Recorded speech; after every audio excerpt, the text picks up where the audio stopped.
Boys, we are here with the Week 1 Barbers United Fantasy Football League recap. So, rewind real quick. There was supposed to be a preview show that dropped last week, but I'm still new to all this filming and editing and putting on YouTube. I had some issues. It was on my bad, or on my part, my bad.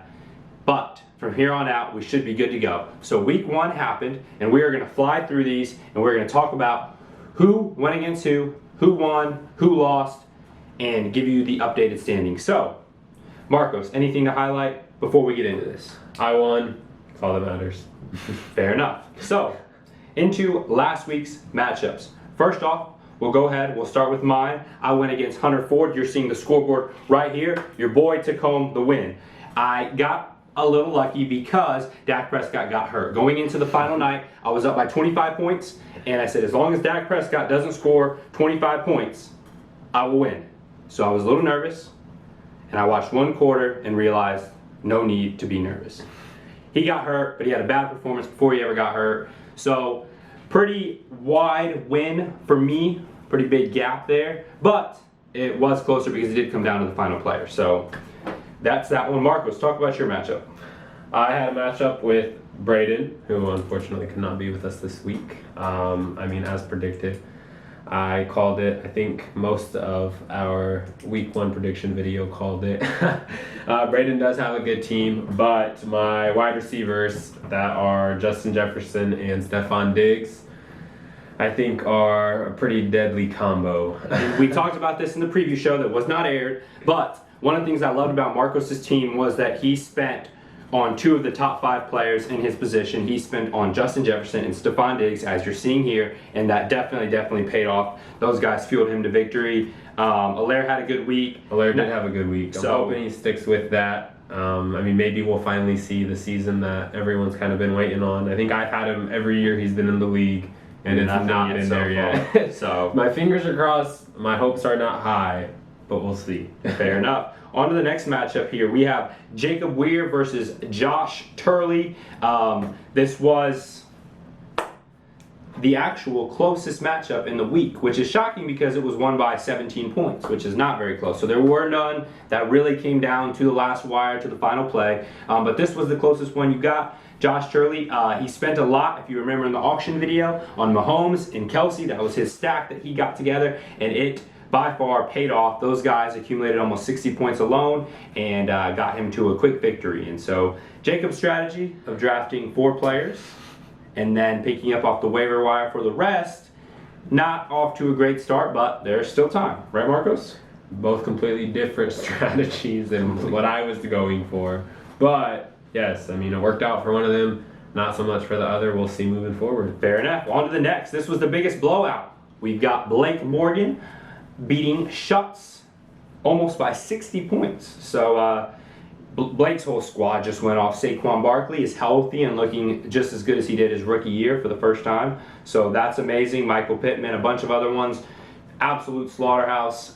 His team was the highest scoring team by far, and he's off to a great start.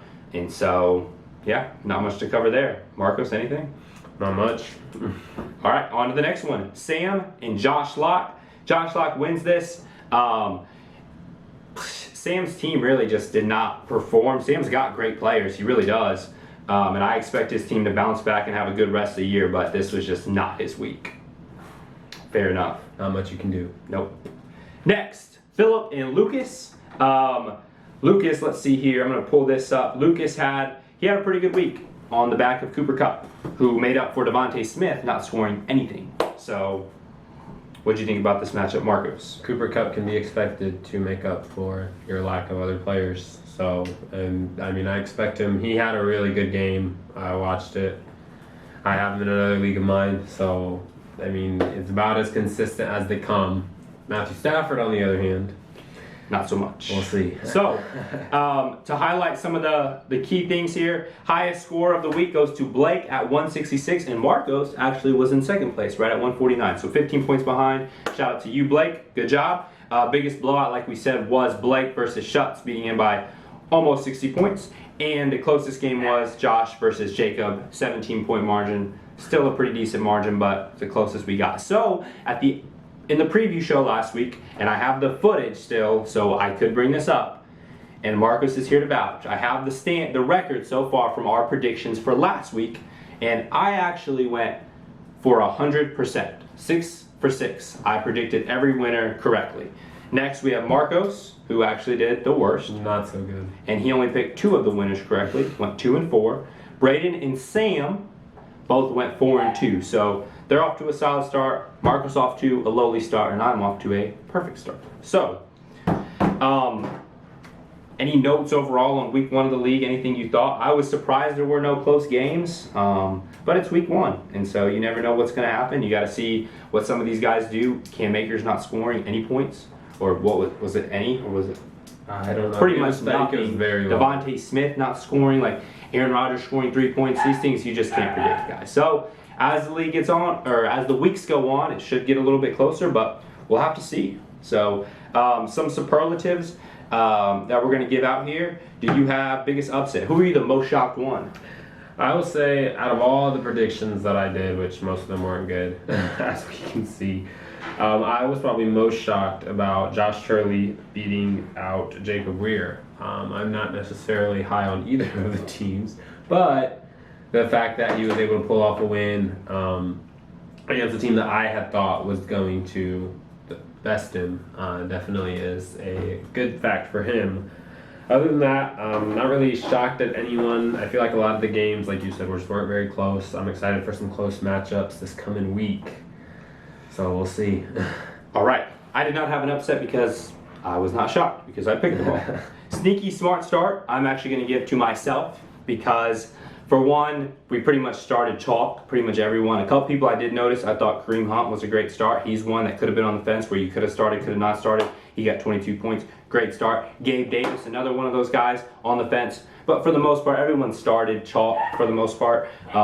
So, for me, Steelers defense, obviously I didn't know they were going to do that. I'm rocking my Minka Fitzpatrick jersey because he is the GOAT. Minka! Minka! Hey, let's go! Holding down our defense, carrying us on his back. And I played the Steelers defense. I had no idea they were going to get 4 picks on Joe Burrow. You would never have expected that. I played Joe Burrow, and I didn't think the Steelers were going to get 4 picks on Joe Burrow. So, kudos to myself. I made a smart decision for once in my life, and we won, so we'll take it. Bad bench. Did you have anyone for bad bench? I could have started Robbie Anderson. Did phenomenal out of nowhere for the Carolina Panthers. Maybe he's wide receiver 1. DJ Moore. Better watch out. But you didn't need him, so I didn't even matter. But I could have started him over Mike Williams, which is another disappointing, I would say, first week outing. But we can only go up from here.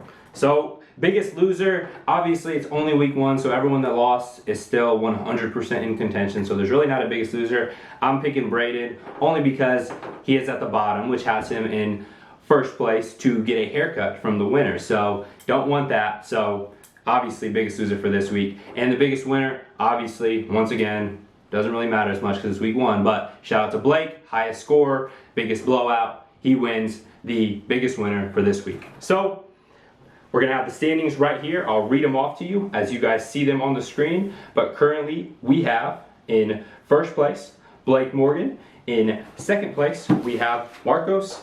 In third place myself.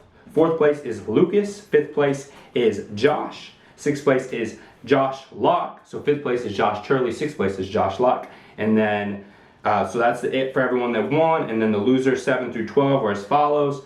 Hunter, Jacob, Philip, Schutz, Sam, and Braden. So there's your standings at the end of week 1. And go like, subscribe, and we will have the predictions for week 2 video dropping on Thursday morning. So stay tuned for that. Until then, we will see you guys later. Thank you.